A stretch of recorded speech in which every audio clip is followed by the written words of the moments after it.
This assembly decided last year, almost unanimously, I think, in favor of general, widespread disarmament. The great nations of the world have committed themselves to it.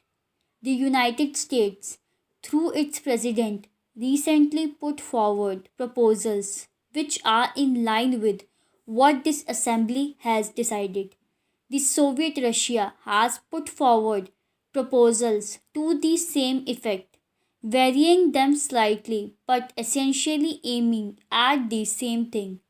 There is a good deal of commonness about them in broad outline.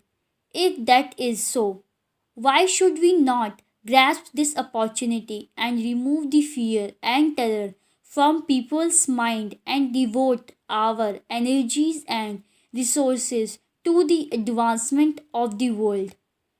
The major and outstanding question must be dealt with speedily, and the great countries, especially those which have the greatest responsibility, should address themselves again and again to the consideration of this problem together through negotiations to reach agreements.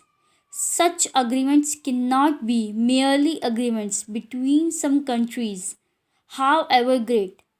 This must represent all the members of the United Nations. But I do think that it is better for a few countries to deal with this problem to begin with. I feel rather strongly on this question, although we in India are probably not situated in the major theatres of a possible war. Everything that man has striven for in the past thousands of years is at stake today. While I feel as strongly as possible about the freedom of the colonial countries and other dependent people, I do think that the biggest question today is the question of war and peace and disarmament. The General Assembly passed a resolution recently about nuclear tests. I was a great misfortune that after a period of abstinence from nuclear test, there was a resumption of this test. Immediately, it becomes more difficult to have treaties for ending nuclear tests because the whole atmosphere becomes one of fear and apprehension.